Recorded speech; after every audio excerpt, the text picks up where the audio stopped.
Thank you. Families belong together. My story. My mom was 11 years old, the second eldest of 7 children that eventually grew to 9. She was born in Compton, California. Her mother was born in Florin, California.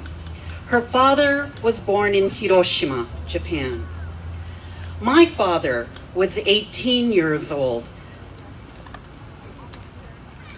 The youngest of 6, he was born in Montebello and grew up in Tustin on a farm. Executive Order 9066 was issued. That was the directive to relocate those of Japanese ancestry. That was mere 2 months after the attack on Pearl Harbor. The government moved quickly.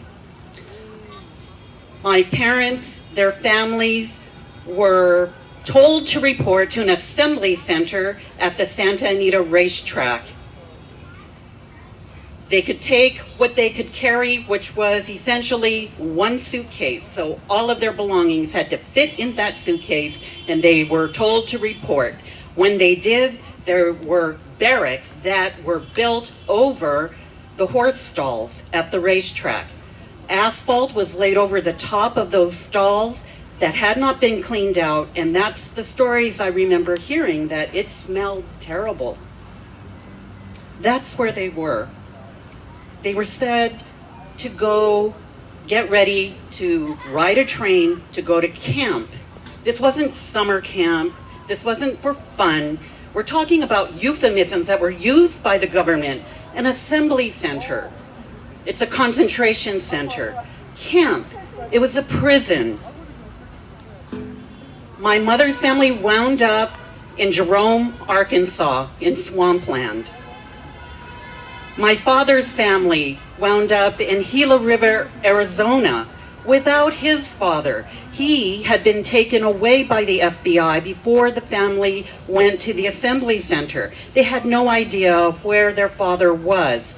Turned out he was put in a federal penitentiary in the Midwest, only later to join his family in Gila River. This is incarceration. This isn't camp. Why did this happen? All in the interests of national security. We hear that now, today, and again. It is because this country is under the threat of what? Back then it was sabotage, espionage. There were false reports against the Japanese American community. There was suppression of the truth of the matter by members of the military and the government. There was racism, pure and simple and ugly. There was economic jealousy. 1% of the California population were Japanese and Japanese Americans, and yet nearly 50% of the California output of commercial truck crops were from the Japanese farmers. This confluence of factors resulted in the relocation of entire communities all along the west coast of the United States. A deprivation of constitutional rights to Americans, citizens, people who were born here. Why? It was based on fear. Fear of what? Fear of someone different. Fear of race. Ignorance and prejudice elevated to knowledge. It's just common knowledge that Japanese Americans were subversives. They were traitors. They were terrorists. The mere absence of any sabotage or espionage served, get this, as a basis to confirm that sabotage would occur in the future. You can't tell who's loyal or not because you can't tell them apart. They all look alike. My family, they were dehumanized. General John DeWitt, who was the commander of the Western Defense, said, if it's a question of safety of the country or the Constitution of the United States, why, the Constitution is just a scrap of paper to me. He, as an officer, as a general, took an oath to support and defend the Constitution of the United States against all enemies, domestic and foreign, and to bear true faith and allegiance to the same. He led the charge to relocate, to pick up these families and throw them into prison. Constitutional rights are fragile.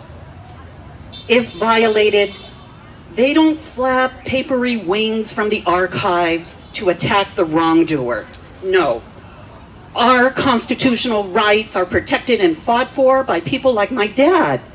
He was in the 442nd while his family was in a desert behind barbed wire, surrounded by gun towers with weapons pointed at them to keep them inside. That's ironic. The crime for them was being of a certain race. I asked my dad, why did you enlist? And he said, he was about 20 years old at the time. He said, man, I could not stay in that camp. I felt like a caged animal. Besides, I needed to show we are Americans, not to prove my loyalty, but to show it. My purpose today is to share honor and tribute to my parents, to my family, to the community that they built and rebuilt after the war. 120,000 Japanese and Japanese Americans were imprisoned in concentration camps. The motivation of what occurred to them, to my family, to my community, led me eventually to law school. Upon entering the bar, I took an oath, and I honor that oath.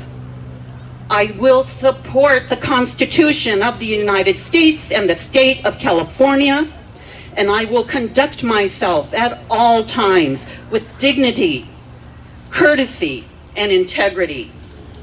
This week, the United States Supreme Court finally, explicitly rejected the Korematsu versus United States case. It is no longer legal precedent. Clear.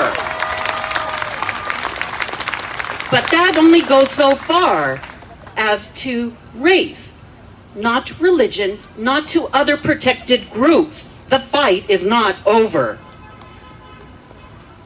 We need to shield the government actions from strict scrutiny in the interest of national security. It took 70 years to recognize this.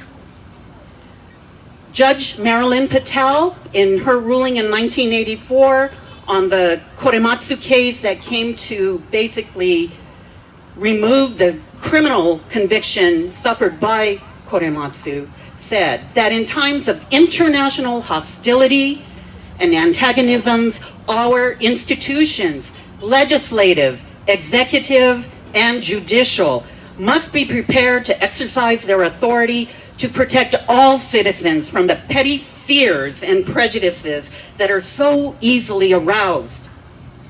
Let us not forget, though, this goes beyond citizens. These words hold true for those beckoned by the silent lips of the mighty woman with the torch held high. Each and every one of us here today can avow by word and action. Give me your tired, your poor, your huddled masses yearning to breathe free. The wretched refuse of your teeming shores, send these, the homeless, tempest-tossed, to me. I lift my lamp beside the golden door. Families belong together. Yeah!